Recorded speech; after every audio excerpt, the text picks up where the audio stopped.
Hi again.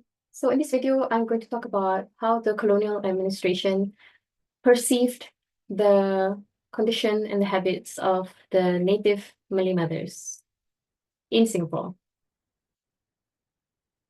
So this picture shows a Malay woman carrying a child using a kain batik lepas, which is a long cloth of about 4-5 meters, and it's used as a baby carrier.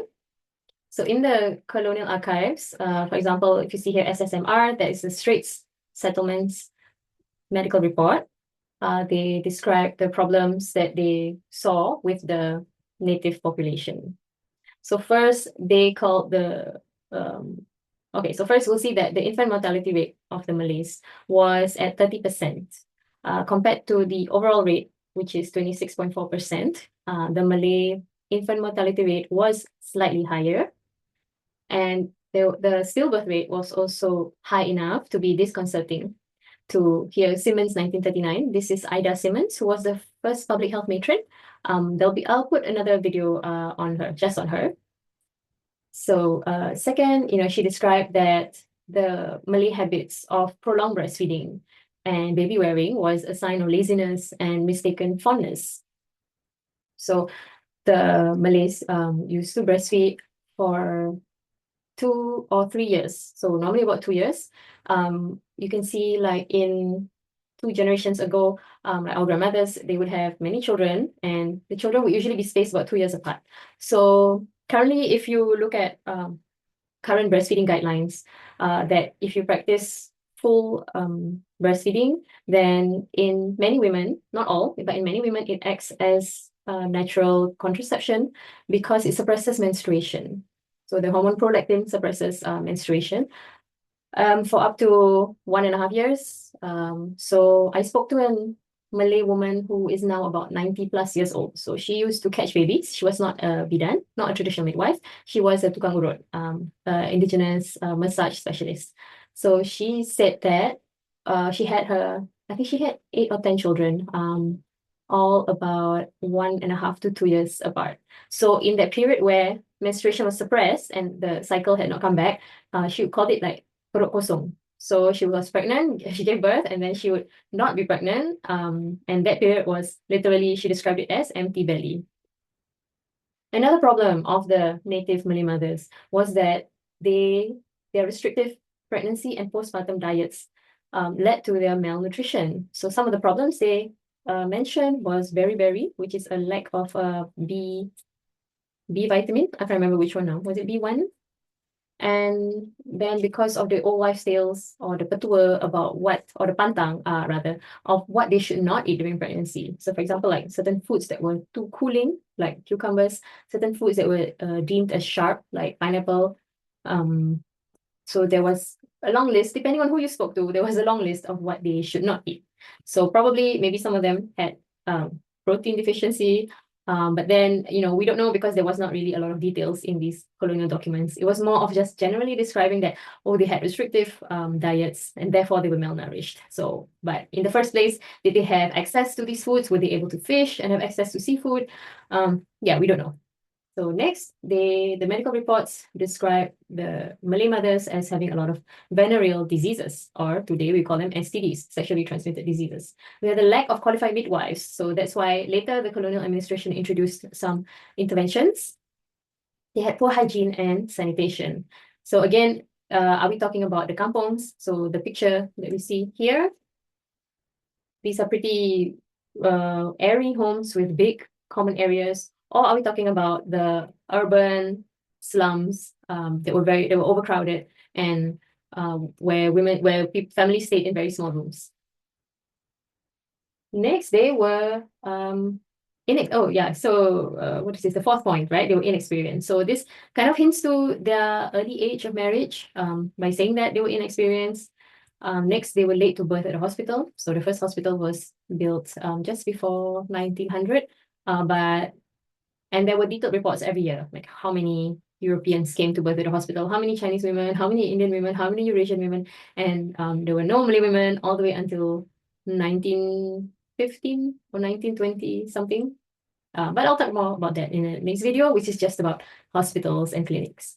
And last, they were late to seek assistance at hospital. So some colonial reports describe like they would come when the mother had been in labor for like 4 or 5 days or more, when there was already like the baby's hand sticking out. That means the baby was in a transverse lie, so the baby was horizontal. So you have normal with presentation, which is head down. You have breech, which is head up, and then you have transverse lie, which is sideways. So in this case, of course, the baby cannot come out. And if the hand is already delivered, then definitely the baby cannot come out. You will need a cesarean.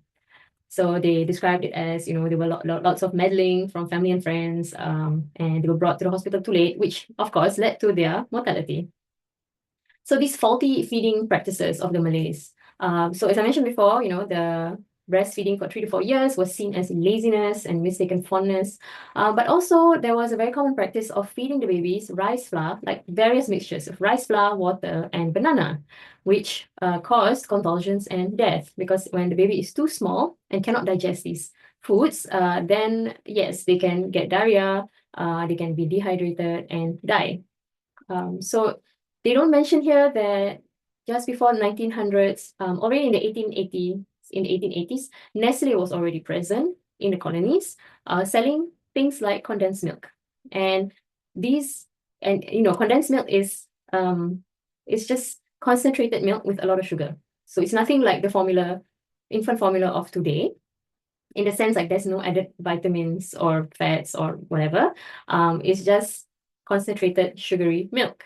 And then what happened is that some mothers would, if they could not breastfeed, they would dilute this condensed milk and feed it to the baby, because it looked like a white watery liquid. But of course, just because something looks like breast milk does not mean it is like breast milk, nor is it safe to give, right? But in these reports, there isn't any mention of the influence of such a commercial entity such as Nestle and its effect on why women were feeding such things to their babies. Unfortunately, this practice of feeding very small babies, very small meaning under 1 year of age, things like banana and rice, it's still practiced today under the advice given by, you know, elderly family members, because they remember this time when there used to be such a practice of feeding infants like this. So this is not even so long ago, like in the 80s, children were still being fed really early, before the age of 4 months. And it was global. It was also happening in Europe, that babies were being fed at 10 weeks. They were being fed fruit. So it's definitely something that was very prevalent in the world and is still happening. Okay, and finally, the babies were described to have neglected scalds, boils, burns, ulcers, infested with worms, cough, fever, anemia, and general debility. So as we know, malnutrition can cause a lot of these problems. Also, the lack of sanitation. Yeah. So with this state of affairs, the colonial administration decided to institute something called the health visitors, which were modeled after the health visitors in England and Scotland and Wales, I think. So what they did was, so firstly, these health visitors were Europeans that had come from, there were quite a few from Scotland actually. So they had come to the colonies to help, to volunteer, and many of them were nuns, I think. So they would visit the homes, the kampong homes, and give instructions to the mothers on infant care, nutrition, hygiene.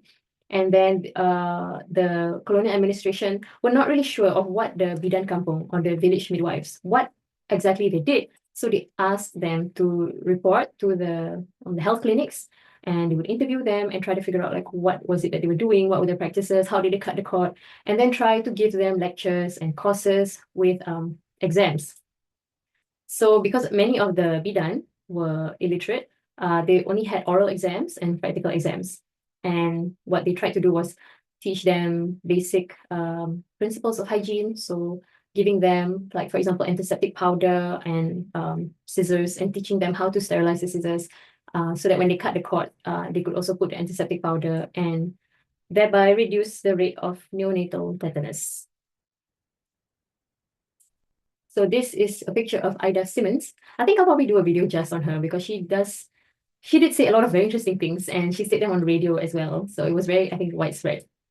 So as I mentioned before, in 1889, there was the first maternity hospital built in Singapore.